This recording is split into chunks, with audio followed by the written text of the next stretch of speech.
ano pwede mo manufacture sa Pilipinas. Minsan binigyan pa nga ako ng death certificate ng kusado. Pagkatapos minahuli ko, huling-huli, buhay na buhay. Ganon ang ating korte dito. Huwag na kong padara ng kalukuhan ninyo dahil alam na alam ko yon. Kayo, nag-practice kayo, 1 taon, 2 taon. Ako, RTC judge. Why would a suspected criminal leave his calling cards at the scene of the crime? Kung noon pa, gusto pala niyang itago ang kayamanan niya, eh bakit niya ilagay sa pangalan niya? Marami dito sa Pilipinas naglalagay sa ibang papangalan ng ibang tao. Hindi kaya alam ng abogado yon? May master's pa sa Harvard, may doctorate pa sa UST. Ganun kaya siya katanga? Assuming for the sake of argument that there is a preponderance of evidence for the prosecution, the preponderance is not overwhelming. Yan ang Ingles. Hinada ko para sa 2 minutes ko. Eh wala pala kaming limitasyon. Ngayon Tagalog naman, at hingi na ako ng paumanhin, abansi pa lang, dahil kulang na kulang Tagalog ko. Unang punto, kung matalo ang Chief Justice dito, di ang ibig sabihin pala, ang mga nananalo ay mga honest na tao. Dahil kinondena nila dahil corrupt yung taong yon. Di, palagay din natin na itong mga representante, dahil lahat tayo, we represent the people, isn't that so? That's why we are elected officers. We're supposed to represent our constituencies. Eh kung hatulan natin may sala yan, di, ibig lang dahil crooked siya, di ibig lang sabihin tayo, honest tayo. Ngayon, kung lahat pala tayo honest, o marami pala tayo sa atin ay honest, why is the Philippines often, or if not all the time, why is the Philippines always ranked as one of the most corrupt countries in the whole world? Yan, sagutin niyo ako niyan. Nagpapakalinis kayo? Aba kung malinis pala ang mga opisyalis natin at malinis pala sa buong bansa, eh bakit palagi tayong nililista ng Transparency International as one of the most corrupt countries in the world? Magtitinginan tayo? Sino kaya dito?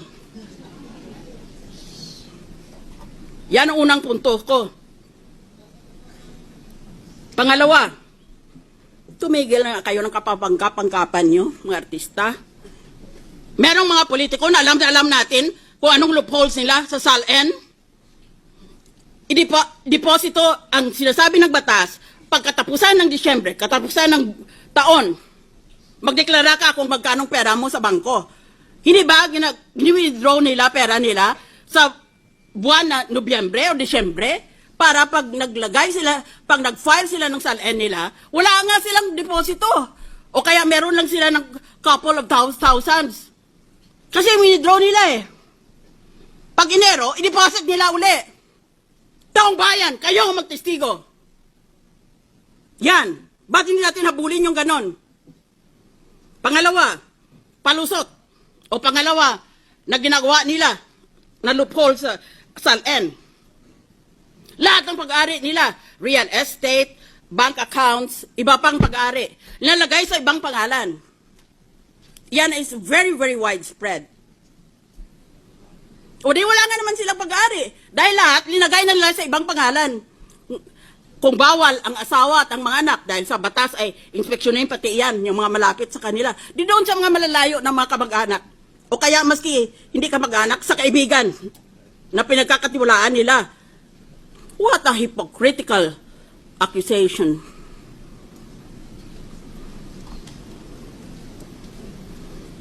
That is a problem with this country. We're all for honest government, and yet the world condemns us as one of the most corrupt countries in the world.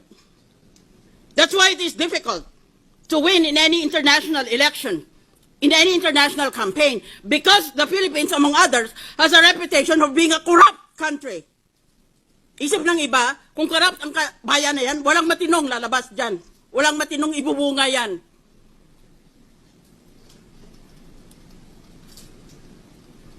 Ba't bawat isa ba sa inyo, walang sala tungkol sa SALN?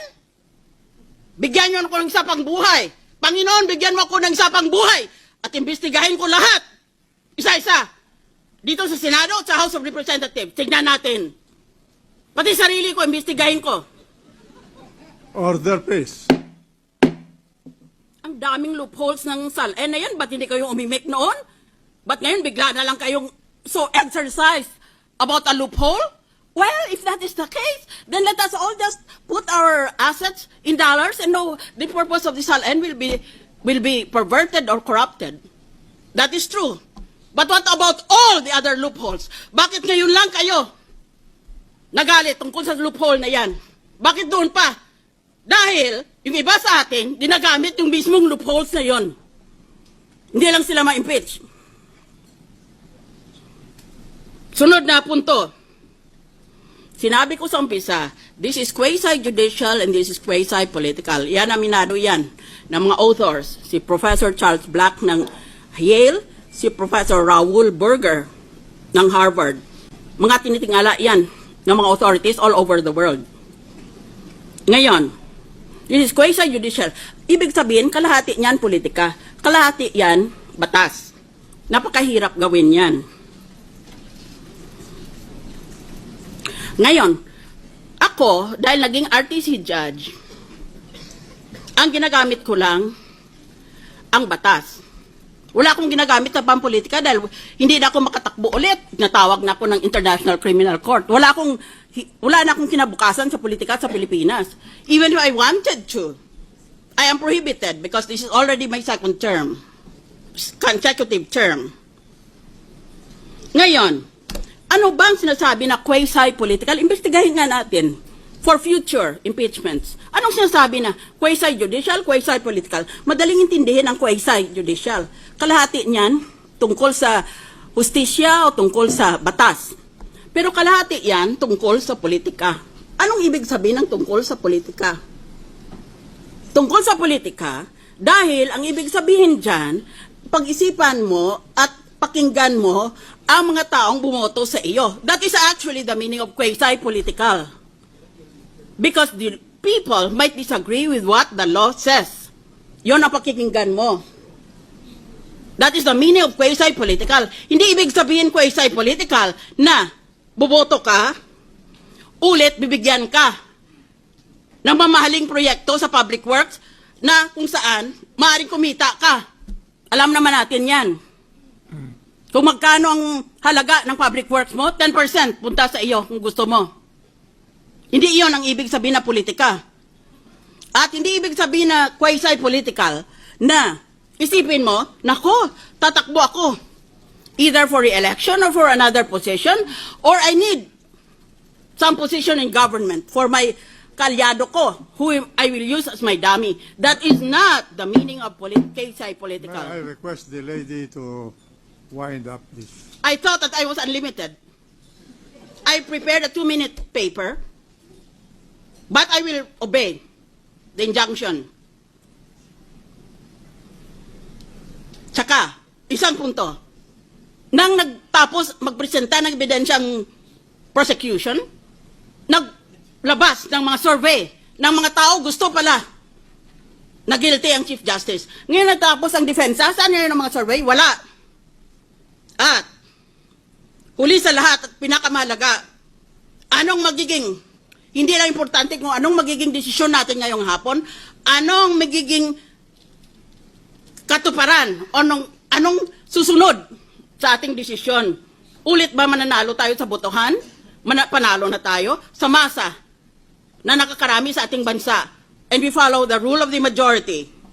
Sa kabataan sa pamantasan, dahil they're an educated constituency, sa kaysaysayan ng ating bansa, this will go down in history. Nagtrabaho ako abroad.